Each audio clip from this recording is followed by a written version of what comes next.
Hello! Tudo bem com você? Última aula sobre os aspectos físicos da América Anglo-Saxônica. Amém, Senhor! Vamos falar sobre vegetação. Primeiro de tudo, a gente tem esse mapícula aí, e esse mapa ele mostra pra gente a distribuição original das florestas, das paisagens vegetais. Não é assim hoje porque muitas delas, a maior parte delas, foi degradada por conta das atividades humanas, expansão das cidades, expansão da agricultura, principalmente, fizeram com que essas paisagens fossem praticamente devastadas e restando hoje pouquíssimo dessas áreas, certo? Antes de nós começarmos nosso ritualzinho, vai lá, pega o material, pega a água, a umidade tá baixa pra caramba, tá mais seco que o deserto do Saara, vai lá, bebe bastante água pro nariz não sangrar. Mas enfim, vamos lá. Paisagem vegetal. Primeiro de tudo, sempre que começa a aula sobre vegetação, eu gosto de falar que a vegetação é a resposta da natureza para as condições do clima local. Também tem o solo. Mas enfim, se a gente pegar o mapa do clima e o mapa da vegetação e sobrepor, a gente vai ver que eles têm características muito próximas. Porque uma paisagem que é adaptada ao clima subpolar, ela vai predominar na área do subpolar. Então, por exemplo, a tundra ela vai estar muito próxima, na distribuição da sua área, da sua cobertura, ela vai ser muito semelhante ao clima subpolar. A taiga, por exemplo, as coníferas, elas vão estar nas áreas de clima temperado frio, tá? A vegetação latifoliada vai estar no clima subtropical, enfim, a vegetação mediterrânea no clima, obviamente, mediterrâneo, as vegetações de estepes e xerófitas, que são de ambientes mais secos, vão estar no clima semiárido e árido, enfim. A vegetação é uma resposta da natureza para as condições climáticas locais. Tenha isso em mente. É a própria natureza que vai se adaptar às condições de clima local. E, partindo desse pressuposto, vamos começar falando da primeira vegetação lá no extremo norte. Vamos descrever essa paisagem. Uma paisagem de muito frio, percebam que não temos árvores, então a tundra, que é a vegetaçãozinha lá do clima subtropical, anota aí que é do clima subtropical, ela ocorre no extremo norte do continente, no norte do Canadá e no Alasca. Como a gente observa na imagem, é uma vegetação rasteira, composta por líquens e musgos e espécies herbáceas, algumas ervas, que a gente vê aqui que servem de pastagem para os caribus. Os caribus são as renas aqui da América do Norte, certo? Paisagem do clima subpolar, paisagem rasteira, que surge no curto verão do clima subpolar. Essa paisagem só vai surgir a partir do derretimento de gelo do clima subpolar. Tudo bem? Então ela vai aparecer durante 45, 60 dias no ano. E depois volta a nevar, ela fica debaixo da neve, morre, enfim. Certo? Suave. Não é diferente do que a gente viu antes na Europa e não vai ser diferente do que a gente vai ver no futuro, tá? Na sequência, a gente tem a floresta de coníferas ou a taiga, tá? Essa floresta de coníferas ela está presente no clima temperado frio ou no clima frio. Coníferas porque, as espécies de vegetais que a gente tem aqui são basicamente pinheiros, que tem o formato de cone, como uma adaptação ao período de muita neve, É um clima muito frio, durante 6, 7 meses do ano vai estar com temperaturas abaixo de 0 grau. Então essa vegetação que ela é permanente, ela não vai perder suas folhas. As folhas dela em formato de agulha, ela é bem fininha, tanto que ela é chamada de aciculifoliada. Ai que nome difícil, Marcos. Eu vou escrever para você aqui. Ela é uma floresta chamada de floresta aciculifoliada, tá? Aciculifoliada ou de coníferas. Por que ela recebe esse nome de aciculifoliada? Porque as suas folhas têm formato de agulha, são fininhos, que não deixa essa neve acumular. Daí a neve não acumula, ela cai no solo, certo?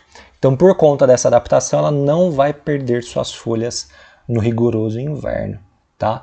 É legal dizer que essa vegetação ela é bastante preservada, né, por conta da silvicultura, no Canadá principalmente, e ela é muito utilizada como matéria-prima na indústria madeireira e de papel e celulose.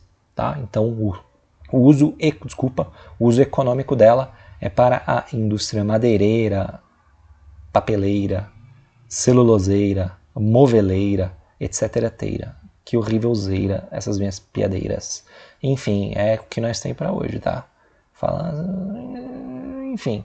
Mas o que é legal dizer é que nós temos uma outra área florestal também, só que ela vai perder as suas folhas no inverno rigoroso, que é a floresta decídua ou floresta temperada. Ela é encontrada no clima temperado, mas é no temperado continental ou no temperado oceânico, só que porém, todavia, entretanto, contudo, é a mais devastada junto com a área das pradarias, tá? Por que ela foi devastada? Porque ela ocupava toda a porção leste dos Estados Unidos e do Canadá, e é justamente a área que foi colonizada primeiro. Então ela foi perdendo espaço para as áreas de mineração, para as cidades, para as áreas agrícolas, certo?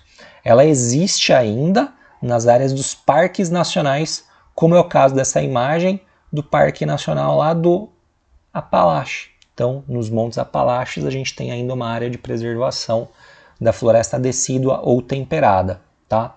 Essa floresta ela é caracterizada por estar adaptada ao clima temperado das 4 estações bem definidas: inverno rigoroso, verão quente, primavera e outono a menos. Então o que acaba acontecendo é que a vegetação ela vai mudar muito de cor, né? A paisagem ela vai sofrer grandes alterações ao longo do ano. Primavera, verão, florida, exuberante, linda, maravilhosa. Outono, as árvores começam a ficar mais ou menos parecidas, igual a gente tem nessa imagem, tons amarelados, avermelhados, para perderem as suas folhas no inverno e sobreviverem ao inverno rigoroso. Então a adaptação dessa vegetação ao inverno é perder as suas folhas para armazenar, economizar energia, para daí quando voltar a esquentar na primavera, ela ter forças para florir de novo. Floresta decídua, encontrada principalmente aqui no leste, tá? Que seria, que seria mais ou menos nesta regiãozinha aqui, ó. Lembrando, né, a tundra no extremo norte, as coníferas nas áreas de montanhas e no clima mais frio, tá? E agora a gente vai para uma outra paisagem, deixa eu apagar aqui. A gente vai para a vegetação mediterrânea, a mais difícil de todas. Só tem na Califórnia porque está inserido dentro do clima mediterrâneo. Característica igualzinho à vegetação mediterrânea europeia, composta por principalmente, vegetação rasteira e arbustiva adaptadas a longos períodos de seca, tá? A gente tem os maquis, que são uma vegetação mais baixa, tá? De folhas perenes, ou seja, que vai estar lá o ano inteiro, ela não vai perder suas folhas. E a gente tem os garrigues, tá? Os garrigues, eles são uma vegetação um pouco maior, né? Então, maqui, uma vegetação um pouquinho mais rasteira, e os garrigues, uma vegetação um pouco maior, de arbustos, tá? Então, se a gente for observar aqui, a gente pode identificar aqui, a gente tem alguns arbustos, né? Presença de pequenos arbustos. Esses pequenos arbustos são os garrigues. Enquanto que os tufinhos de grama menores, que a gente enxerga nessa parte mais central, são os maquis. Na Califórnia, ela recebe um outro nome, ela recebe o nome de chaparral, tá? Que é como a população latina chama esse tipo de vegetação, tá? Vegetação adaptada à seca, porque o clima mediterrâneo ele é quente e seco.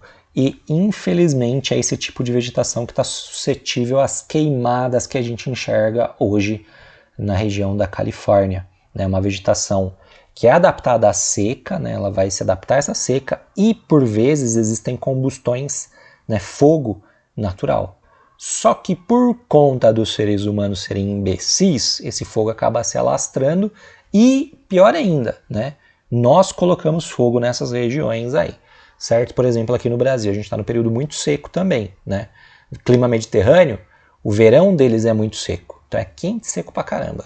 Nós aqui no Brasil temos um clima tropical na nossa região, que o verão é úmido e agora a gente está no inverno, o inverno é seco. Aí a gente vê uns imbecis soltando balão né? Balão fogo, cai, pega fogo na floresta, na mata, e ninguém sabe por quê, né? Enfim, a mesma coisa acontece no Mediterrâneo, só que no verão, lembrem-se, hemisfério norte é verão, hemisfério sul é inverno.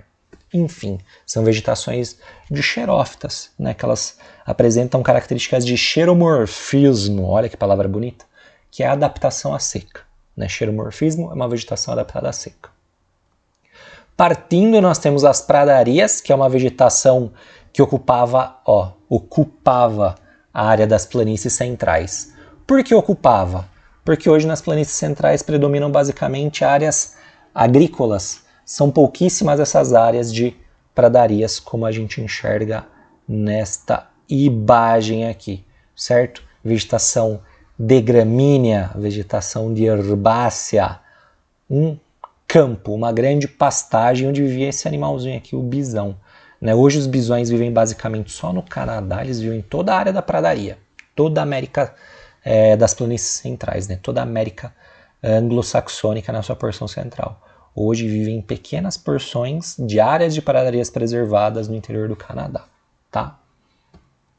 Temos a savana é mais ou menos parecido com a pradaria, né? A grande diferença é porque a gente vai ter um pouquinho de arbustes.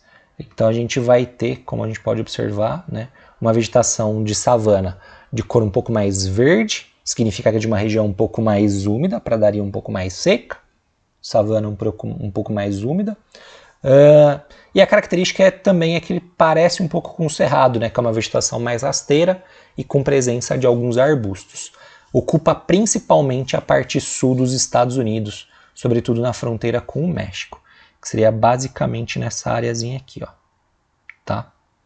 Nessa área mais interiorana aqui a gente tem as pradarias, os bisões se encontram nessa faixa aqui, tá? Que é a área preservada, o restante é tudo área agrícola, que a gente vai estudar daqui a pouquinho. Temos as florestas latifoliadas, né? A floresta latifoliada ela vai estar na região mais úmida da América anglo-saxônica, que é a região da Flórida, do sul dos Estados Unidos, né? Onde a gente vai ter o clima subtropical.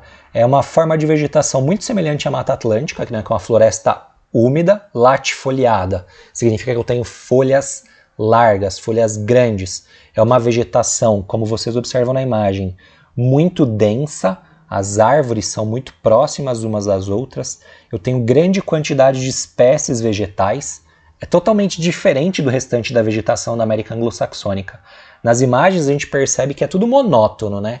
As vegetações anteriores é tudo igual, tudo igualzinha. Não tem variedade de espécies. A gente vai encontrar grande diversidade, grande variedade de vegetacional somente na floresta latifoliada na América anglo-saxônica. Porque é uma região quente, é uma região úmida, tudo aquilo que a vegetação precisa para se desenvolver. Interessante dizer também que dentro das florestas latifoliadas a gente pode encontrar mangues e pântanos, tá? Principalmente na Flórida, tá? Que é uma área de pântano, certo? Quem assistiu o Pica-Pau tá ligado, né? E para a gente finalizar, nós temos as nós temos as vegetações dos climas árido e semiárido, né, na regiãozinha mais oeste dos Estados Unidos, que são as vegetações de steppes e as xerófitas, as cactáceas. Steppe, tufo de grama, olha a palavra tufo. Pradaria e savana, grama, grama, grama, grama, grama, grama, tudo contínuo. Steppe, grama, espaço em branco, grama, espaço em branco, grama, espaço em branco, grama. Quer dizer que eu tenho tufos de gramas. As paisagens elas estão descontínuas.